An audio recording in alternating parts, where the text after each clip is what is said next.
सबसे बोधा लोकसभा का कैंडिडेट उतार दिया। ये साफ दिखता है कि करनाल की दोनों सीटें बीजेपी को मदद करने के लिए और रोहतक अपने छोरे को जिताने के लिए उसने कांग्रेस का सत्यानाश कर दिया। इस पे आगे थे पिछले सोनीपत में ब्रह्मचारी अब की बार चुनाव लड़ रहे हैं, किस तरह देखते हो? भारी कैंडिडेट है, हरियाणा का तो वोटर भी नहीं है और ना जनता जानती। सर आपने दीपेंद्र हुड्डा की हार की गारंटी भविष्यवाणी करी है। मैं तो आज कायम हूँ। शराब कांड के आरोप है वो आप पर लग रहे हैं लगातार भारतीय जनता अगर पार्टी। मैं तो ये बोल सकता हूँ, पांडव 5 थे, हम भी 5 है और मजबूती से इस चुनावी मैदान को लड़ेंगे। अब कौरव कौन सा था, बीजेपी वाला था या कांग्रेस वाला था? 400 पार अब की बार 10 दिन हो गए, मेरे को तो भारतीय जनता पार्टी के किसी नेता के मुंह से 400 पार नहीं सुना। ये तो घबराहट है उनके मन के अंदर कि अब 400 पार का नारा छोड़कर मंगलसूत्र की बात करी जाती है, देश तोड़ने की बात करी जाती है। ये विचलित हो रहे और विचलित होना साफ दिखाता है कि कमज़ोर हुए। दक्षिण से जो हवा चली है, हरियाणा आते आते तो शायद छठे चरण में ये 400 पार की बात 200 पे लाकर छोड़ने का काम ना हो जाए। सर आपने दीपेंद्र हुड्डा की हार की गारंटी भविष्यवाणी करी है।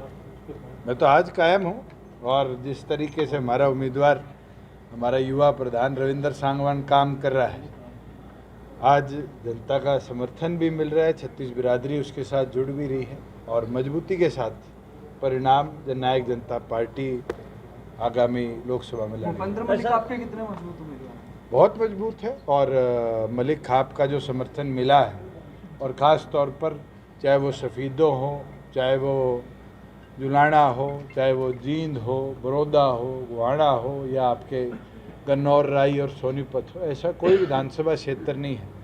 कांग्रेस के उम्मीदवार को तो शायद सफ़ीदों के लोग भी पूरी तौर पर नहीं जानते और वही जो बीजेपी का उम्मीदवार है उसकी जान पहचान अगर मिलेगी तो सोनीपत राई में मिलेगी। तो ऐसा उम्मीदवार जिसकी 9 के 9 हल्कों में जान पहचान हो, जनसत्ता का समर्थन जिसको मिले, वो अपने आप चुनाव के अंदर मजबूती। सर आप पर शराब कांड के आरोप है वो आप पर लग रहे हैं लगातार भारतीय जनता अगर पार्टी। कोई आपके पास ऐसी चीज है जो फैक्चुअली करेक्ट हो वो पूछा करो। नहीं जी, एसआईटी आरोप प्रत्यारोप, आप एसआईटी की रिपोर्ट तो पढ़ लो जी, 450 पेज की है। हर रोज एक ही सवाल पूछना और एक ही जवाब मैं 4.5 साल से देता आ रहा हूँ, कोई नई चीज़ नहीं है और मैं तो बारी बारी बोलता आया हूँ कि जिसने जो इंक्वायरी करानी है करा ले। सर पूर्व मुख्यमंत्री ने कल कहा कौरव और पांडवों की लड़ाई है, अब की बार भी लोकसभा चुनाव में किस तरह देखते हो? चलो मैं तो ये बोल सकता हूँ, पांडव 5 थे, हम भी 5 है और मजबूती से इस चुनावी मैदान को लड़ेंगे। अब कौरव कौन सा था, बीजेपी वाला था या कांग्रेस वाला था, वो आप जाके पूर्व मुख्यमंत्री से कांग्रेस को बताया। सर पूर्व मुख्यमंत्री कह रहे हैं कि 10 की 10 लोकसभा सीटें फिर जीत रहे हैं। कह रहे हैं, कहने से कौन सी जीती जाती है, जिताएगी तो जनता है और जनता मत के अधिकार के साथ जिताने का काम करेगी। और आने वाले दिनों में जो 10 की बात कर रहे थे वो तो 75 की भी बात किया करते थे, 40 पे आगे थे पिछले। सोनीपत में ब्रह्मचारी अब की बार चुनाव लड़ रहे हैं, किस तरह देखते हो? भारी कैंडिडेट है, हरियाणा का तो वोटर भी नहीं है और ना जनता जानती। मुझे नहीं लगता कि अपनी जमानत भी सोनीपत लोकसभा में बचा पाए। आपने एक बड़ा आरोप लगाया है भूपेंद्र हुड्डा पे कि वो पुत्र मोह में अंधे हो चुके हैं। कोई पहली बार हुए हैं।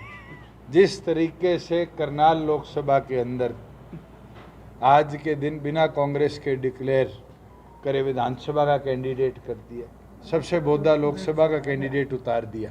ये साफ दिखता है कि करनाल की दोनों सीटें बीजेपी को मदद करने के लिए और रोहतक अपने छोरे को जिताने के लिए उसने कांग्रेस का सत्यानाश कर दिया।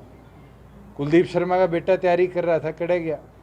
आपके यहाँ से इतने सालों से सुरेंद्र दैया तैयारी कर रहा था, कहाँ गए? आज के दिन किरण चौधरी जी की बेटी श्रुति चौधरी तैयारी कर रही थी, कड़े गई। आज के दिन कैप्टन अजय यादव तैयारी कर रहे थे, कड़े गए।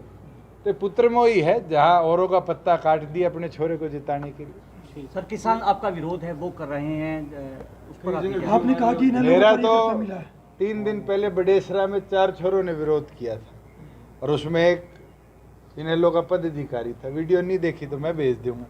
जब मैंने उससे पूछा तो इनेलो में कहता हाँ हूँ, विरोध कर रहा है तो कहते जी आपने मेरे भाई की ट्रांसफ़र नहीं कराई। अगर इस सोच के साथ विरोध है तो फिर ये साफ है कि किसान की वेशभूषा के अंदर आज पॉलिटिकल पार्टी के लोग कहीं ना कहीं भ्रमित करने का काम कर रहे हैं। और लोग समझ रहे हैं, दिन प्रतिदिन समझ रहे हैं कि इलेक्शनों के अंदर इस तरह से भ्रमित कर कर वोटर को विचलित नहीं